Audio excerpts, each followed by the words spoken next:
வணக்கம். உங்கள் எல்லாரையும் மீண்டும் சந்திப்பதில் மற்றற்ற மகிழ்ச்சி. இன்னைக்கு நம்ம பேச போகிற டாபிக் என்னன்னு பார்த்தீங்கன்னா, அதிமுக கூட்டணியில் தொகுதி பங்கீடுக்கான அதிகாரப்பூர்வ பேச்சுவார்த்தை எப்பொழுது தொடங்கும், எந்த கட்சிக்கு எத்தனை தொகுதிகள் அப்படிங்கிறது தான்.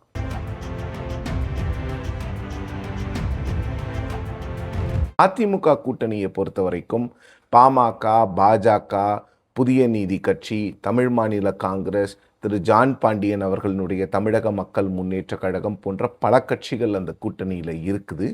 தேமுதிக அந்த கூட்டணிக்கு வரும் என்ற எதிர்பார்ப்பில் அதிமுகவும் பாஜகவும் இருந்தது. ஆனால் தேமுதிக இந்த முறை திமுக கூட்டணியில் சென்று இணைந்திருக்கிறது. ஸோ அப்போ அதிமுக கூட்டணியில் எந்த கட்சிக்கு எத்தனை இடங்கள் அப்படிங்கிற அந்த சஸ்பென்ஸ் ரொம்ப நாளாக தொடர்ந்துக்கிட்டே இருக்குது. ஸோ அதிமுக கூட்டணியை பொறுத்த வரைக்கும் பார்த்திங்கன்னா, அவங்க 2 யூனிட்டாக அதை பிரிக்கிறாங்க. அதாவது பாமக அதிமுக அந்த கூட்டணியில் கூட்டிகிட்டு வந்தாங்க. ஸோ அதனால் பாமகவுக்கான சீட்ஸை அதிமுக பாஜகவினுடைய தலையீடு இல்லாமல் தனியாக கொடுக்கும். அமமுக போன்ற கட்சிகளுக்கு பாஜகவுக்கு ஒரு கோட்டா கொடுத்துருவாங்க. அந்த கோட்டாவிலிருந்து பாஜக அமமுக மற்றும் திரு ஏசி சண்முகத்தினுடைய புதிய நீதி கட்சி, திரு ஜான் பாண்டியன் அவர்களுடைய தமிழக மக்கள் முன்னேற்ற கழகம், இது போன்ற கட்சிகளுக்கு பிரித்து கொடுப்பாங்க.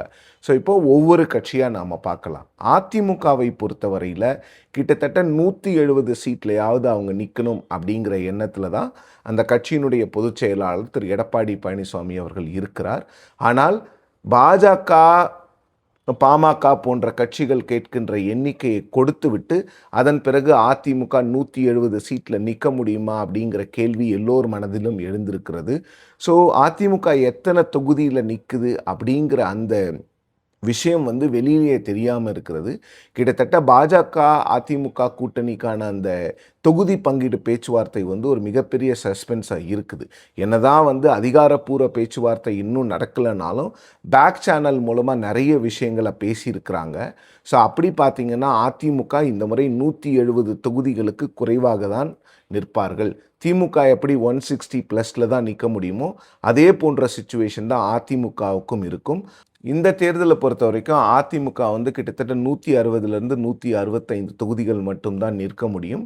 ஏனென்றால் பாஜக, பாமக போன்ற கட்சிகள் அதிகப்படியான சீட்டு கேட்குறாங்க. ஸோ அதனால் அதிமுகவால் கடந்த முறை மாதிரி 175+ நிற்க முடியாது அப்படிங்கிறது தான் நமக்கு கிடைக்கின்ற தகவல். பட் எல்லோரும் சொல்லக்கூடிய விஷயம் என்னென்னு பார்த்தீங்கன்னா, எடப்பாடி பழனிசாமி அவர்கள் ரொம்ப டஃப்பாக நெகோஷியேட் பண்ணிகிட்ருக்கிறாரு. ஸோ இவங்க பிஜேபி மற்ற கட்சிகள்லாம் ஃபார்மலாக உட்காந்து பேசுகிறதுக்கு முன்னாலேயே பேக் சேனல் மூலமாக என்னால் இவ்வளவு தான் கொடுக்க முடியும் அப்படின்னு சொல்லி அந்த பார்கெயினை ரொம்ப டஃப்பாக பேசிகிட்டு இருக்காரு அப்படின்னு சொல்கிறாங்க. ஸோ இப்போ பாமகவுக்கு எத்தனை தொகுதிகள் அப்படிங்கிறத பார்ப்போம்.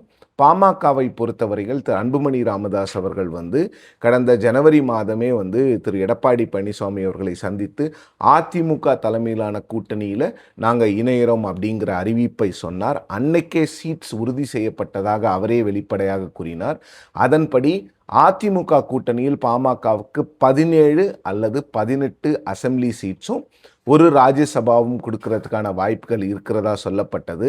திரு அன்புமணி அவர்கள் கடந்த தேர்தலில் பாமக 23 தொகுதியில் போட்டியிடுச்சு, அதை விட அதிகமான தொகுதிகள் வேண்டும் என்று கேட்டதாகவும், இல்லை உங்கள் கட்சி இப்பொழுது பிளவுபட்டிருக்கிறது, அதனால் உங்களுக்கு 20க்கும் குறைவான எண்ணிக்கையிலான சீட்ஸை தான் கொடுக்கறதுக்கு நாங்கள் தயாராக இருக்கோம்னு சொல்லும் பொழுது 17 அல்லது 18 அப்படிங்கிற நம்பருக்கு அன்புமணி அவர்கள் ஒத்துக்கொண்டிருக்கிறார். ஸோ அந்த அதிகாரப்பூர்வ அறிவிப்பு இன்னும் சில நாளில் நிச்சயமாக வந்துடும் அப்படிங்கிறது தான் நமக்கு கிடைக்கிற தகவலாக இருக்கிறது. ஸோ அடுத்து அந்த கட்சி, அந்த கூட்டணியை பொறுத்த வரைக்கும் பெரிய கட்சியாக இருப்பது பாஜக. கிட்டத்தட்ட பாமகவை விட பாஜகவுக்கு இன்றைக்கி அதிக வாக்கு வங்கி இருக்கிறது அப்படின்னு பாஜக சொல்கிறாங்க. ஏன்னா கடந்த 2024ஆம் ஆண்டு தேர்தலில் பார்த்திங்கன்னா பாஜக மட்டுமே 11% ஓட்டு வாங்கியிருந்தாங்க. அந்த 11% ஓட்டை காட்டி தான் பாஜக இந்த முறை அதிக சீட்ஸ் கேட்குறாங்க. ஸோ பாஜக என்ன சொல்கிறாங்கன்னா, நாங்கள் அமமுகவுக்கு சீட்ஸ் கொடுக்கணும், தமிழக மக்கள் முன்னேற்ற கழகத்துக்கு சீட்ஸ் கொடுக்கணும், புதிய நீதி கட்சிக்கு சீட்ஸ் கொடுக்கணும், இதெல்லாம் இருக்கிறதுனால எங்களுக்கு வந்து கிட்டத்தட்ட 50 சீட்டு கொடுங்க அப்படிங்கிற ஒரு கோரிக்கையை பாஜக வந்து அதிமுகவினுடைய தலைமையிடம் வைத்திருப்பதாக தெரிகிறது. ஆனால் திரு எடப்பாடி பழனிசாமி அவர்களோ இந்த எல்லாருக்கும் சேர்ந்து 30லிருந்து 35 அல்லது அதிகபட்சம் 40 சீட்டு தான் நான் கொடுக்க முடியும் உங்கள் எல்லாருக்கும் இந்த யூனிட்டுக்கு அப்படிங்கிற ஒரு விஷயத்தை சொல்லியிருக்கிறதாக தெரிகிறது. ஆனால் பாஜக தலைமை வந்து எங்களுக்கும் நாங்கள் சீட் எடுத்துக்கணும், அமமுகவுக்கு பிரித்து கொடுக்கணும், மற்ற கட்சிகளுக்கு பிரித்து கொடுக்கணுன்னும் போது எங்களால் அந்த 40 சீட்டுக்குள்ளே பண்ண முடியாது. 35 40 கொடுத்தீங்கன்னா குறைந்தது எங்களுக்கு 50 சீட் வேணும் அப்படின்னு கேட்டிருக்கிறாங்க. ஸோ நெகோசியேஷன்ஸ் வந்து இவங்க ஃபார்மலாக ஆரம்பிக்கும் போது தான் எந்த அளவுக்கு வந்து யார் வந்து ஹார்ட் பார்கெயின் பண்ண போகிறா, ஹூ பிளிங்க்ஸ் ஃபர்ஸ்ட் அப்படிங்கிற மாதிரி இந்த பேட்டில் ஆஃப் அட்ரிஷனில் இந்த எண்ணிக்கைகளுக்கு நடக்கக்கூடிய போட்டி மற்றும் போரில் யார் ஜெயிக்க போகிறாங்க அப்படின்னு தெரிய வரும்.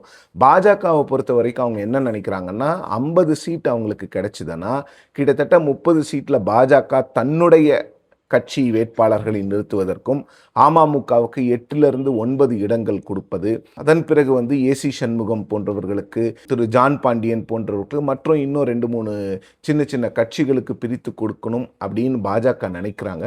ஆனால் 40 சீட் கிடைச்சா இந்த கால்குலேஷன்லாம் வந்து பாஜகவுக்கு வந்து பெருமளவில் வந்து அடிபட்டு போகும். அதுதான் இப்போ இருக்கிற சிச்சுவேஷன். ஸோ இதில் வந்து பாஜக அல்லாமல் தமிழ் மாநில காங்கிரஸ் ஜி.கே. வாசன் அவர்களுடைய தமாக போன்ற கட்சிகளுக்கும் அதிமுக வந்து சீட்ஸ் பிரித்து கொடுக்கணும் அவங்களுடைய கோட்டாலேருந்து. அதுலேயும் ஒரு சின்ன கன்ஃபியூஷன் இருக்கிற மாதிரி தகவல்கள் வருகிறது. அதாவது தமாக வந்து அவர்களுடைய தனி சின்னத்தில் போட்டியிட்டால் அவர்கள் வந்து அதிமுகவினுடைய கோட்டாலிருந்து போட்டி போடுவாங்க. கிட்டத்தட்ட 165 அப்படின்னும் போது ஸோ அதுலேருந்து ஒரு 2-3 சீட்டு தமாகவுக்கு கொடுப்பதற்கான வாய்ப்புகள் இருக்கும். அப்படி அவங்களும் வந்து பாஜகவினுடைய சிம்பலோ இல்லை வந்து வேறு ஏதாவது ஒரு கட்சியில் போட்டி போடுறதா இருந்தால் அவங்க வந்து பாஜகவினுடைய கோட்டாவில் வருவாங்க அப்படிங்கிறது தான் சொல்லப்படுகிறது. இதற்கிடையில் பார்த்திங்கன்னா திரு ஓபிஎஸ் அவர்களை மீண்டும் என்டிஏக்கு கூட்டிகிட்டு வந்தால் என்ன பண்ணுறது, அவருக்கு எத்தனை சீட் கொடுக்கறது, அது மட்டுமல்லாமல் ஜெயலலிதா அவர்களினுடைய 35 வருட தோழி திருமதி வி.கே. சசிகலா அவர்கள் கிட்டத்தட்ட என்டிஏல வருவதற்கான வாய்ப்புகள் இருப்பதாக சொல்லப்படுகிறது. அவருக்கு எங்கேருந்து சீட் கொடுக்கறது, இது போன்ற விஷயங்களை வந்து அதிமுகவும் பாஜகவும் பயங்கர தீவிரமாக அதை வந்து டிஸ்கஸ் பண்ணிக்கிட்டு இருக்கிறாங்க.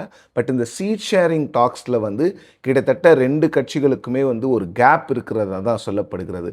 பிஜேபி கேட்குற 40 அல்லது 50 சீட்ஸை வந்து அதிமுக கொடுத்தாங்கன்னா, அதாவது பிஜேபிக்கு மட்டும் இல்லாமல் பிஜேபி கூட்டிகிட்டு வர கட்சிகள் என்டிஏ அப்படிங்கிற அந்த பிளாக்குக்கு அதிமுக 40 இல்லை 50 சீட்டுகளோ கொடுத்தாங்கன்னா அதிமுக வந்து 160 இல்லை 165 சீட்டில் மட்டும்தான் நிற்க முடியும். ஸோ ஃபார்மல் டாக்ஸ் வந்து பிஜேபிக்கும் ஏடிஎம்கேவுக்கும் இடையே வரும் 26ஆம் தேதி, அதாவது வியாழக்கிழமை நாளை வந்து அந்த அதிகாரப்பூர்வ பேச்சுவார்த்தை தொடங்குவதற்கான வாய்ப்புகள் இருப்பதாக தெரிகிறது.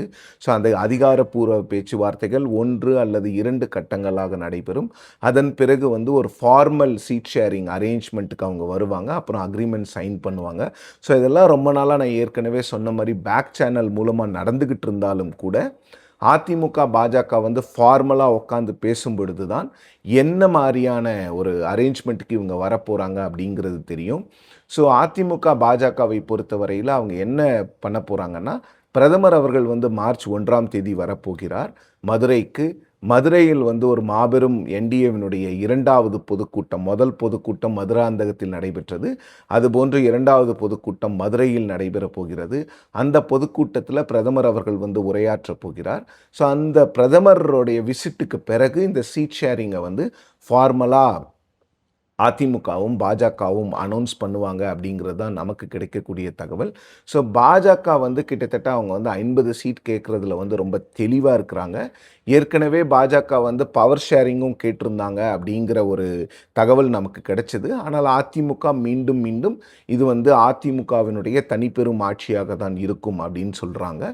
ஸோ அதிமுகவோ திமுகவோ பவர் ஷேரிங் பொறுத்த வரைக்கும் 2 கட்சியுமே வந்து வெளிப்படையாக அந்த விஷயங்களை பேசுவதில் வந்து அவங்களுக்கு வந்து ஒரு தயக்கம் இருக்கிறது. முதலமைச்சர் வந்து கூட்டணி ஆட்சி அப்படிங்கிறது வந்து தமிழ்நாட்டில் சாத்தியம் இல்லைன்னே ரொம்ப தெளிவாக சொல்லியிருக்கிறாரு. அதிமுக அந்த அளவுக்கு கூட்டணி ஆட்சியை பற்றி சொல்லவில்லை என்றாலும் கூட தேர்தலுக்கு பிறகு என்டிஏ ஆட்சியாக அது இருக்காது, அது அதிமுகவினுடைய தனிப்பெரும் ஆட்சியாக இருக்கும்னு தான் சொல்லியிருக்கிறாங்க. ஸோ அதிமுக வந்து கிட்டத்தட்ட அவங்க வந்து வேட்பாளர் பட்டியலே வந்து ரெடி பண்ணிட்டாங்க அப்படிங்கிற மாதிரியும் ஒரு தகவல் வருகிறது. ஒரு முதல் கட்ட 14 வேட்பாளர்களை கொண்ட பட்டியலை வந்து 24ஆம் தேதி, அதாவது நேற்று வெளியிடுவதாக இருந்தது. ஆனால் அது ஏன் வரவில்லை அப்படிங்கிற கேள்வியும் எல்லாருக்கும் இருக்கிறது. இதில் ஏதாவது பாஜகவினுடைய தலையீடு இருக்குமா அப்படிங்கிற கேள்வியும் இருக்கிறது. ஆனால் இந்த கேள்விகளுக்கு எல்லாம் பதில் எப்பொழுது கிடைக்கும் என்றால், பிரதமர் நரேந்திர மோடி அவர்கள் மதுரை வந்து சென்ற பிறகு இந்த இரு கட்சிகள், இந்த அதிமுக ப்ளஸ் என்டிஏ பிளாக் உட்காந்து அவங்க பேசும் பொழுது எந்த மாதிரியான ஒரு அரேஞ்ச்மெண்ட்டுக்கு வரப்போகிறாங்க, ஊப்ளிங்ஸ் ஃபர்ஸ்ட் நான் கேட்ட மாதிரி ஏடிஎம்கே அதிக சீட்டு பாஜகவுக்கு கொடுக்க போகிறாங்களா, இல்லை பாஜக வந்து அதிமுக கொடுக்கின்ற சீட்ஸுக்கு ஒத்துக்கிட்டு எலெக்ஷனில் நிற்க போகிறாங்க அப்படிங்கிறத பொறுத்திருந்து தான் பார்க்கணும். மீண்டும் இன்னொரு வீடியோவில் உங்களை சந்திக்கும் வரை நன்றி, வணக்கம்.